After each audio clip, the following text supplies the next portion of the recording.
Hello साथीहरू, म चाहिँ बेलुकाको खाना पकाउने तयारी गर्दै थिएँ। त्यतिकैमा गाउँमा खसी काटेको रहेछ, मासु ल्याइदिनु भयो। अनि म चाहिँ लागेँ मासु पकाउनलाई।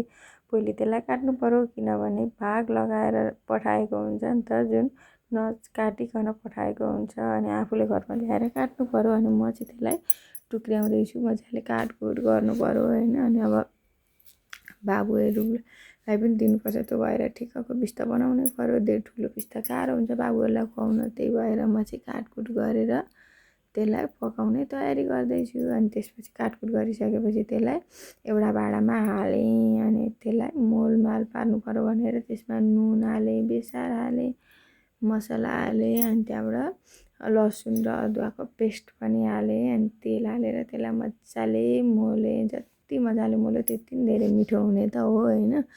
जति धेरै बेरमा जति मजाले मोल्यो त्यति राम्रो हुन्छ। त्यो भएर म चाहिँ जति सक्दो टाइम छ भने त्यसलाई धेरै बेर मजाले मोलमाल पार्ने गरेको छु कि। यसरी मोलमाल पारेर राखेपछि चाहिँ मजाले भरे पकाउने बेलामा कस्तो मजाको भइएको हुन्छ। त्यो भएर म चाहिँ मजाले यसलाई मिची मजाले हुन्छ नि, जति सक्दो राम्रो तरिकाले त्यसलाई मोलमाल पारेर धेरै बेर लगाएर मोलेर अनि त्यसलाई राख्छु।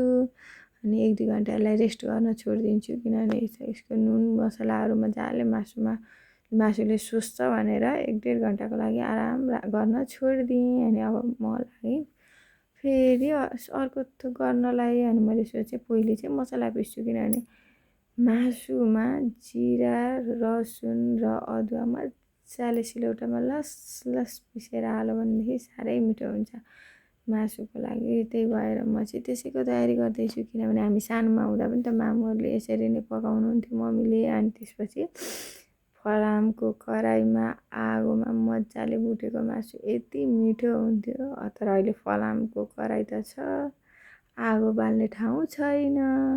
अनि मलाई त्यसरी आगोमा पकाएको चाहिँ खुब मन पर्थ्यो क्या। मजाले सिलौटामा पिसेको मसला अनि आगोमा पकाएको मासु साह्रै मिठो लाग्छ मलाई चाहिँ। तर अब आगोमा नपकाए पनि मजाले लसी सिलौटामा पिसेको मसला चाहिँ हाल्ने हो साथीहरू। त्यही भएर म चाहिँ मसला पिस्न थालेँ। अब सधैँ चाहिँ सम्भव हुँदैन, किनभने कहिलेकाहीँ त यसो अल्छी पनि लाग्छ नि त। अनि अल्छी लागेको बेलामा चाहिँ मिक्सरमा ग्यारेर पार्छु।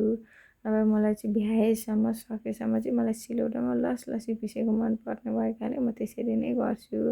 अनि प्रायः सब्जीहरूमा पनि मलाई चाहिँ मसला सिलौटामा पिसेरै हालेको मिठो लाग्छ कि।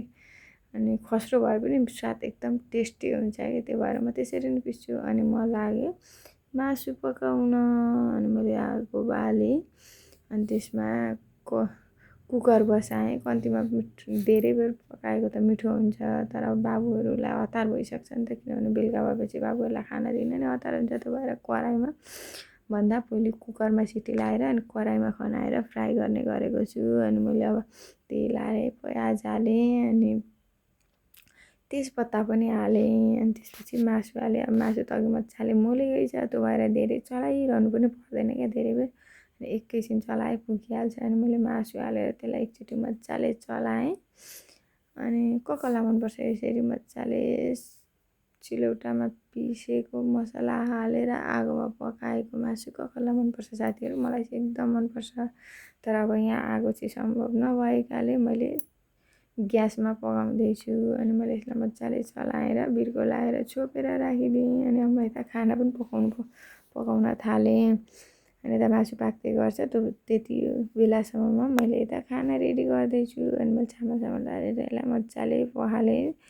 अनि खाना पनि बसाउँछु, किनभने अब बाबुहरूलाई हतार हुन्छ नि त। अहिले मासु पाकिसक्दा त यता खाना पनि रेडी गर्नु पर्यो। अनि फेरि बुवा मम्मी माछा मासु खानुहुन्न, त्यो भएर यता माछा मासु अलग्गै पकाउने अनि यता खाना अलग्गै पकाउने त गर्नै पर्यो। अनि मैले खाना बसाएँ। अनि अब यता सब्जी पनि बसाउँदैछु, किनभने ढिलो हुन्छ। अहिले बुवालाई पनि चाहियो, बाबुहरूलाई पनि चाहियो। अनि त्यो भएर हतार गर्दैछु।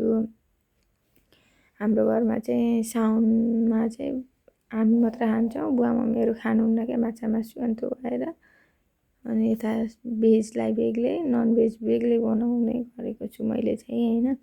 अनि मैले यता भेज पनि बनाउँदैछु।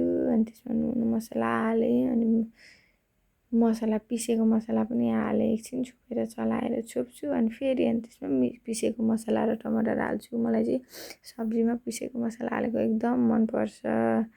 मलाई जाँगर चलो भ्याएसम्म चाहिँ म यसरी नै बनाउने गरेको छु क्या। मलाई चाहिँ यसरी पकाएर दिनुहुन्थ्यो हजुरआमाहरूले पहिले, मलाई कस्तो मिठो लाग्थ्यो होइन। मम्मीले पनि जहिले यसै गर्नुहुन्थ्यो अनि त्यो स्वाद चाहिँ मुखमा झुन्डिरहेछ नि त। अनि त्यसपछि यता सब्जी पनि पाको अनि फेरि मासुलाई कराहीमा हालेर मजाले फ्राई गरेँ। कस्तो मिठो पनि भएको थियो भने नि साथीहरू। आफैले बनाएको आफैले मिठो भनेर तारिफ गर्न त नमिल्ने होइन, तर सबै खानाहरू मिठो भएको थियो। अनि बाबुहरूलाई पनि दिएँ अनि मैले चाहिँ मजाले फ्राई भएपछि मात्र मसला हाल्छु, किनभने मसला डढ्छ नि त। अनि यसरी फ्राई गरेपछि मजाले मिठो न मिठो भएको थियो होइन। हेर्दै खाउँ खाउँ भएको छ होइन त साथीहरू। By by.